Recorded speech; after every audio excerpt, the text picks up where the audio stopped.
para conocer en qué cambia la situación de Venezuela con la sesión extraordinaria del Consejo Permanente de la Organización de Estados Americanos y cuál es el próximo paso. Tenemos en línea telefónica a la internacionalista Giovanna de Michele. Bienvenida aquí a la isla de Margarita y abajo la lupa. Muchísimas gracias por esa invitación. Cualquier día voy y me presento allá en persona. Oye, eso lo estamos esperando. Con el favor de Dios. Esperamos, esa promesa nos las tiene ya, tenemos como 2 años con esa promesa y esperamos estar contigo y bueno, también a compartir fuera de micrófono. En cualquier momento lo haremos. Bueno. Mira, sobre lo que me estás preguntando, bueno, la situación de Venezuela en estos momentos es sumamente delicada, porque ayer quedó en evidencia que la mayoría de los países del continente, es decir, la mayoría de los estados miembros de la Organización de Estados Americanos, coinciden al afirmar su preocupación por lo que ellos consideran una perturbación en el orden democrático en Venezuela. Inclusive se habló de dificultades o quebrantamiento en la legitimidad de desempeño del gobierno del presidente Nicolás Maduro, lo cual es absolutamente grave, porque recordemos que la Carta Democrática Interamericana habla de 2 tipos de legitimidad: la legitimidad de origen, que es la que da los votos y define la manera como los gobiernos llegan al poder, y la legitimidad de desempeño, que es la que viene dada por la manera como ese gobierno elegido popularmente posteriormente ejerce el poder. Pues eso es lo que se le está cuestionando al gobierno de Nicolás Maduro, la manera de ejercer el poder y además su capacidad para gobernar. Son 2 cosas que, a pesar de que van unidas, se pueden, digamos, como que graficar de manera diferente. La manera como ejercer el poder tiene que ver con la conculcación de la autonomía de los poderes públicos, la restricción en las garantías de los ciudadanos, la supresión de las facultades del poder legislativo, la subordinación del poder judicial al ejecutivo, la violación de los preceptos constitucionales al suspender derechos constitucionales como por ejemplo las elecciones a gobernadores, que fueron suspendidas el año pasado. Y la capacidad de gobernar tiene mucho que ver con esta situación de desabastecimiento alarmante que se está viviendo en Venezuela, donde el gobierno demuestra que no tiene capacidad para satisfacer las demandas de sus gobernados, ¿no? Esto genera preocupación y se convierte en una perturbación en el continente americano. Somos percibidos como una amenaza para la estabilidad y la seguridad regionales. Además, somos percibidos como un país que viola sus compromisos internacionales, porque Venezuela en diversos tratados se ha comprometido a promover y defender la democracia, los derechos humanos, y todo esto pues evidentemente ha sido incumplido con la manera como se ha ejercido el poder. Lo más triste fue la forma como terminó el Consejo Permanente de ayer, la reunión de ayer. Prácticamente se levantó la reunión de manera intempestiva a consecuencia del proceder del representante de Venezuela, que causó mucho malestar, que algunas delegaciones interpretaron como agresivo, irrespetuoso, y eso lo que hace pues es corroborar que las preocupaciones que ellos manifestaron tienen basamento. Cuando te refieres al representante de Venezuela, ¿te refieres a Samuel Moncada? Correcto, sí. Con el agravante de que mientras todo eso estaba pasando, aquí en Venezuela, el Tribunal Supremo de Justicia daba a conocer una sentencia en la cual interfiere de manera flagrante en la conducción de la política exterior, cuando el Tribunal Supremo de Justicia no tiene ninguna competencia en la conducción de la política exterior, por lo menos según lo que establece la Constitución Nacional. El Tribunal Supremo de Justicia prácticamente le ordena al Ejecutivo, que es quien dirige la política exterior de Venezuela, revisar su permanencia en la Organización de Estados Americanos. Eso es un exabrupto, pero de proporciones inimaginables.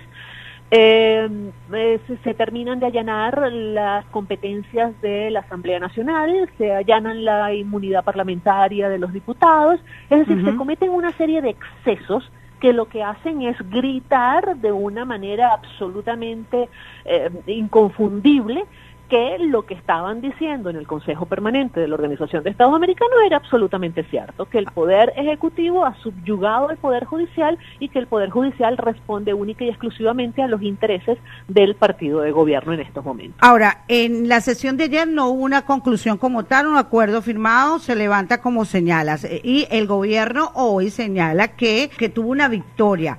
Sin embargo, tengo acá los 20 países que votaron a favor de que se discutiera la situación de Venezuela. De estos 20 países que votaron a favor, 8, tú me puedes corregir porque la especialista eres tú, 8 de estos países, que está Argentina, Belice, Costa Rica, Jamaica, Guyana, Bahamas, Guatemala y Honduras, forman parte de Petrocaribe y votaron a favor de esa discusión.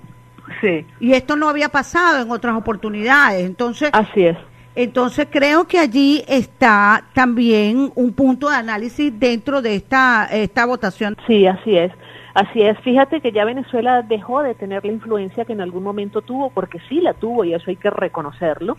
A nivel continental, Venezuela llegó a ser un país prácticamente que dictaminaba hacia dónde se movía el continente, pero trató, a mi modo de ver, de hacer algo que posteriormente no pudo encontrar unas bases sólidas, ¿no? Por ejemplo, cuando se creó la UNASUR y posteriormente la CELAC, se hizo con el propósito precisamente de inutilizar a la Organización de Estados Americanos y crear un mecanismo de integración política que dejara por fuera a Estados Unidos de América y a Canadá, ¿no?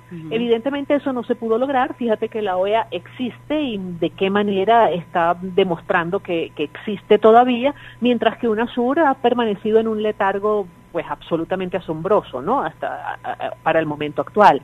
El tema de Petrocaribe fue una estrategia también del gobierno para favorecer a las islas del Caribe con petróleo en condiciones de pago muy favorables para las islas, a cambio también, digamos, de un apoyo político en estos foros internacionales.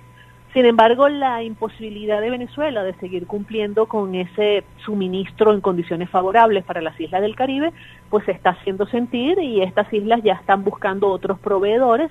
Muchas de ellas están encontrando la satisfacción de sus necesidades en Estados Unidos, por ejemplo, y ya no sienten que no dependen de Venezuela. Bueno, ahí, Giovanna, habría que también hacer un comentario, bueno, por parte del senador republicano Marco Rubio, quien antes que se realizara la sesión dijo, habría que ver los países, Estados Unidos, se le atiende la mano, cómo se van a manejar ahí en la sesión de la OEA. Eso fue una declaración absolutamente desafortunada por parte de Marco Rubio, déjame decirte, porque eso a nivel internacional se considera una agresión porque él está utilizando la coacción contra estos países, ¿ok? A cambio de que ellos se comporten de cierta y determinada manera en el campo político. Eso es condenado en relaciones internacionales, eso fue un gravísimo error y eso es prácticamente lo mismo que hizo el representante de Venezuela ayer en el Consejo Permanente. Sí, porque Marco Rubio estaba buscando los votos a favor de que se votara hacia el tema del informe de Almagro.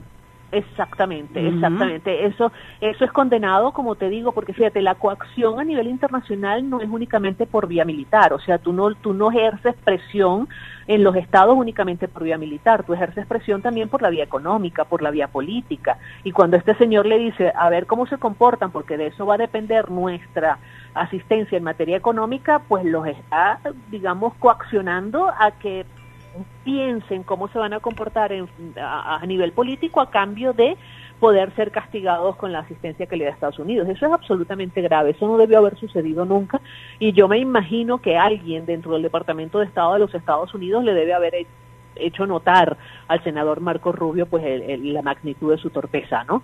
Pero independientemente de eso, mira, lo que queda en evidencia es que Venezuela definitivamente es una gran perturbación.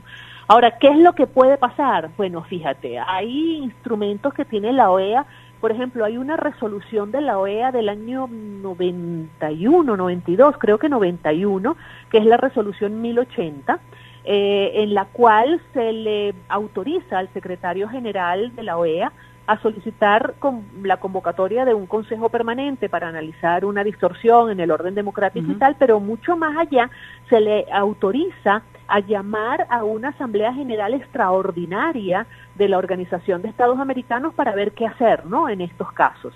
Y eso pudiera suceder, pues el secretario general pudiera llamar a una sesión de la Asamblea General, una sesión extraordinaria, y probablemente allí, en ese punto, sí, entonces se comience a considerar la posibilidad de suspender a Venezuela del sistema interamericano. Ok, fíjate, tengo dos preguntas para finalizar, y una tiene que ver con esa. Una, luego de realizar esta sesión, ¿tiene el gobierno nacional algún margen de maniobra dentro de la Organización de Estados Americanos o está contra la pared? Y la otra, algunos analistas dicen que si suspenden a Venezuela de la OEA, el gobierno va a salir favorecido. Entonces, ¿cómo queda el ciudadano común? Porque esto es una situación prácticamente de político, pero diplomático. ¿Cómo le afecta a Venezuela esta posible suspensión o las consecuencias que acarrearía en la OEA ante este debate? Mire, el gobierno siempre tiene margen de maniobra, porque el gobierno todavía puede rectificar, ¿ok? De hecho, ayer también hubo consenso general en torno a utilizar mecanismos diplomáticos, mecanismos políticos para hacer que el gobierno venezolano pues retome el hilo constitucional